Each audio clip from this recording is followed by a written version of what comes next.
Mesdames et messieurs, bonsoir à la une des actualités de ce 19h. Comment gérer le bien public? Voilà une problématique au cœur d'une session de formation à l'intention des leaders d'opinion de la commune rurale de Komsilga. Objectif affiché, permettre aux populations locales de prendre conscience de la nécessité de s'impliquer dans la gestion de la chose publique. Images et commentaires dans ce journal. Ils ont décidé de profiter autrement des vacances scolaires. À Gawa, de nombreux élèves renforcent leur capacité en cette période de repos en suivant des cours de vacances. Une manière pour eux de rehausser leur niveau, surtout avec le réaménagement des programmes de cette année scolaire. Constat dans la cité de Bafouji dans un instant. Mesdames et messieurs, bonsoir et merci de nous suivre. Cela dit, le civisme, la citoyenneté et la participation citoyenne, voilà des notions qui ont fait l'objet d'une formation à l'endroit des leaders d'opinion de la commune rurale de Komsilga. C'est un renforcement de capacité à l'initiative du ministère en charge des droits humains. Objectif affiché, susciter une pleine implication des populations à la base dans la gestion de la cité. Maxime Zango, Issa Kafando. La décentralisation, c'est surtout permettre à l'ensemble des collectivités territoriales de prendre leur destin en main. Malheureusement, le constat est tout autre. Depuis quelques années, on assiste à une crise de la conscience citoyenne. Pour pallier ce déficit, le ministère des Droits humains et de la promotion civique a entrepris une vaste campagne de sensibilisation par l'information et la formation. La population ne s'intéresse plus à la chose publique et il y a une faible représentation des femmes et des jeunes dans les sphères de développement. Avec l'avènement de la décentralisation, ils sont appelés à s'intéresser à la gestion de leur collectivité. Mais peut-être que c'est dû à l'ignorance qu'ils ne le connaissent pas, mais avec cette formation, ils pourront savoir que non, ils peuvent s'intéresser également à la gestion de leur collectivité. Aujourd'hui, le respect de la chose publique est laissé pour compte. Aujourd'hui, si vous n'avez pas de moyens financiers à intéresser les gens, ils ne sont plus prompts à la réalisation des activités collectives. Ça, c'est une dégradation sociétale qu'il faut absolument accompagner à remonter. Le civisme, la participation citoyenne sont entre autres les thèmes qui sont développés. Objectif, permettre à la population de prendre davantage conscience de la nécessité de s'impliquer dans la gestion de la cité. À Komsilga, tout comme dans les autres localités où auront lieu ces formations, ce sont des leaders d'opinion qui sont concernés. Ils serviront de relais pour que le maximum de personnes soient conscientisées. Le fonds de solidarité Alfred Daban, c'est un nouveau fonds mis en place depuis 2017 par l'Église catholique pour soutenir les personnes vulnérables au Burkina Faso. Peut alimenter ce fonds toute personne sans distinction de race et de religion. Il sera mis en œuvre par l'Ocades Caritas. Le lancement de ce fonds dans la région du Sud-Ouest est intervenu ce dimanche à Gawa. Oumarou Sayon, Romuald Patrice Towé. Charité, solidarité, c'est le leitmotiv du Fonds catholique de solidarité Alfred Diban, un fonds mis en place par l'Église catholique en juin 2017 pour venir en aide aux personnes victimes de crises humanitaires et celles en situation de vulnérabilité. À l'occasion de ce lancement officiel, une opération de collecte de fonds a été initiée. Vous-même, vous voyez ce qui se passe actuellement au Burkina Faso avec ces personnes déplacées internes. Alors, ce fonds, c'est dans ce sens, arriver à aider ces personnes qui souffrent, les personnes nécessiteuses. Toute personne physique ou morale désireuse d'accompagner les plus démunis peut participer à cet acte de charité et de solidarité. L'Ocades Caritas Burkina est chargé de la gestion de ces fonds durant les 2 années à venir. Tout le monde peut se retrouver un jour en situation d'urgence. Et alors, tout le monde peut être bénéficiaire de ce fonds d'urgence. Et c'est dans ce sens que toute personne de bonne volonté peut contribuer à ce fonds. Et la contribution, elle est simple.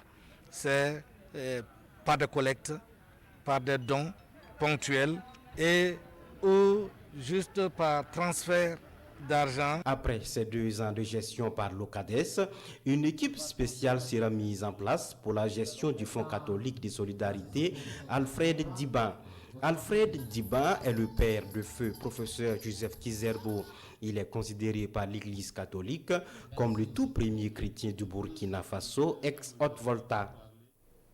Les fidèles catholiques de la région des Hauts-Bassins, eux, ont convergé cette année à Orodara pour la célébration de l'Assomption ou la montée de la Vierge Marie au ciel. Une fête de la 15 août placée sous le signe de la paix et de la cohésion sociale. Cette fête de l'Assomption coïncide par ailleurs aux 45 ans de l'Association des chrétiennes des femmes du diocèse de Bobo-Dioulasso. Kassoum Milogo, Striki Milogo et Karim Sissé. Les fidèles chrétiens de l'archidiocèse de Bobo-Dioulasso célèbrent à Orodara l'Assomption sous le signe de la paix et de la cohésion sociale au regard de l'actualité nationale.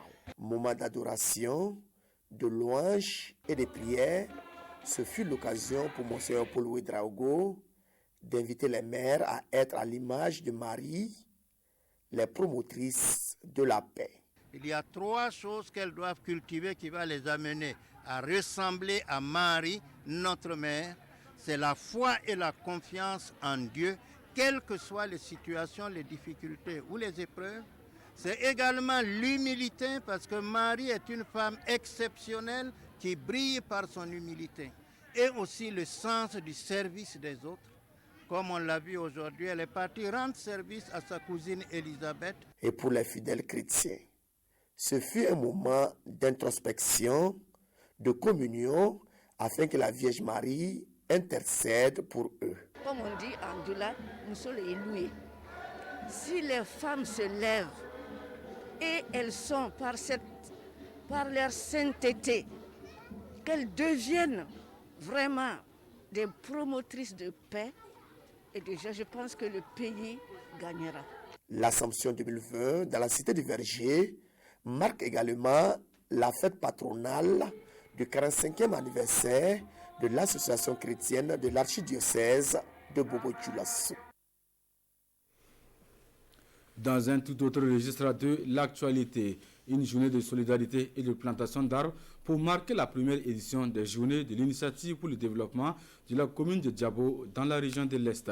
Et ce sont près de 700 plants qui ont été mis en terre et 2 tonnes de vivres distribuées à des familles en situation difficile par l'idée Code. On en sait davantage avec Désiré Ilboudo et Ibrahima Sanou. L'initiative pour le développement de la commune de Diabo Idécote apporte sa pierre dans le reverdissement de sa commune. Près de 700 plants seront mis en terre à l'occasion de cette première édition des journées de solidarité et de reboisement de la commune de Diabo. Nous organisons cette première édition des journées de solidarité et de reboisement tout en comptant atteindre l'objectif du reverdissement de la commune compte tenu de la pression démographique qui fait que les hommes sont amenés à beaucoup utiliser le bois tout en coupant les arbres. Mais ils ne pensent pas remplacer ou bien planter des arbres pour les générations futures. Planter des arbres, oui, mais le suivi est également important car le taux de survie des plants mis en terre est souvent faible. L'idée qui est fondamentale, c'est que chaque famille puisse avoir au moins un arbre à planter et à entretenir. Parce que généralement, lorsqu'on fait des plantations d'arbres, on est un petit peu dans une situation où il n'y a pas la maîtrise de l'évolution de la situation. Maîtrise en termes de quoi? En termes de conservation, en termes de survie des plantes. Et nous avons demandé également à ce que ce soit des arbres fruitiers. Parce que ça peut davantage aussi accompagner les familles en matière d'alimentation et ça peut être aussi des sources de revenus pour les familles et pour les populations diminuées. C'est dans ce sens-là que nous avons voulu accompagner cette activité. La solidarité et l'entraide font partie des objectifs de l'IDECODE. C'est pourquoi 2 tonnes de vivres ont été remises à des familles en situation difficile.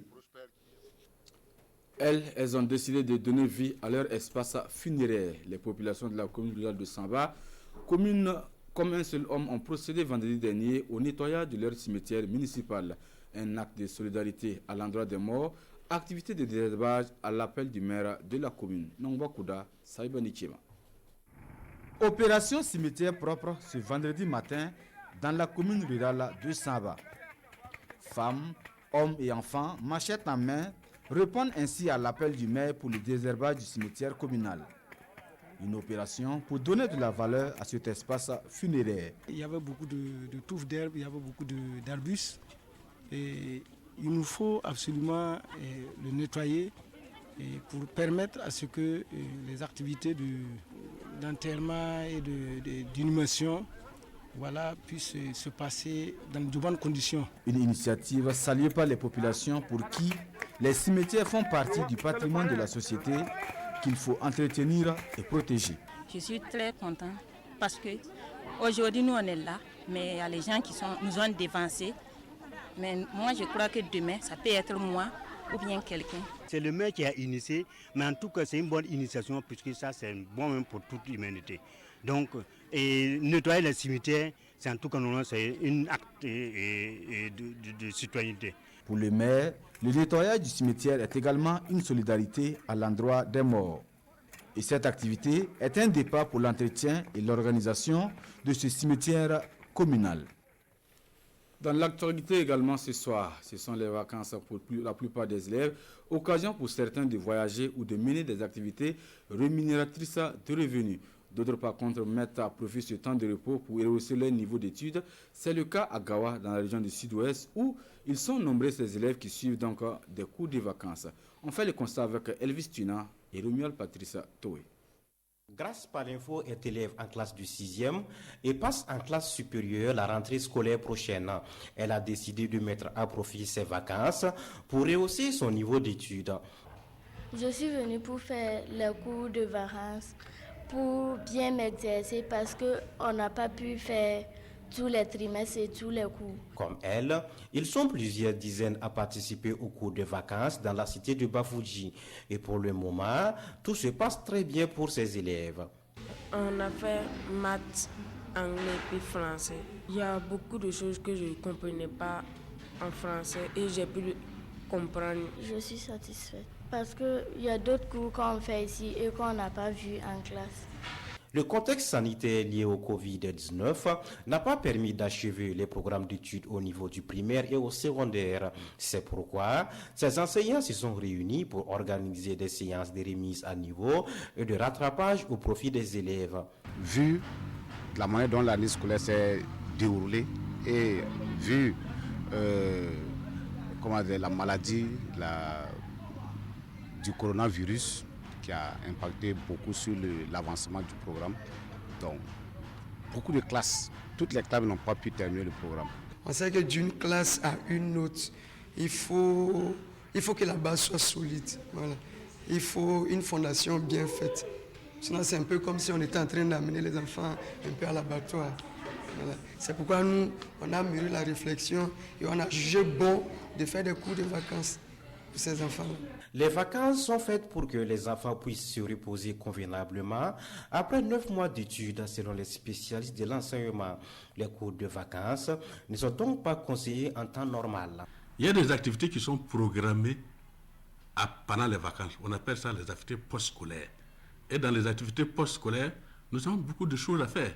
Il y a les colonies de vacances, il y a des camps de jeunes, il y a des camps d'enfants, il y a ainsi de suite. Quand vous regardez ces activités, ce sont des activités ludiques qui dominent pour permettre à l'enfant aussi de s'amuser. Parce que les parents pensent que l'enfant, en s'amusant, va tout oublier. Non, le jeu construit l'enfant. Mais pour ce spécialiste du domaine de l'éducation primaire, les cours de vacances pour cette année sont les bienvenus au regard des difficultés d'achèvement des différents programmes scolaires. Les parents doivent donc veiller à ce que ces cours de vacances n'empêchent pas les enfants de s'épanouir à travers les activités ludiques. Point final donc pour cette édition du 19h sur la télévision du Burkina. Merci de nous avoir suivis. Rito Ouattara vous retrouve dans quelques instants pour l'édition du 20h. Bonne suite de programme.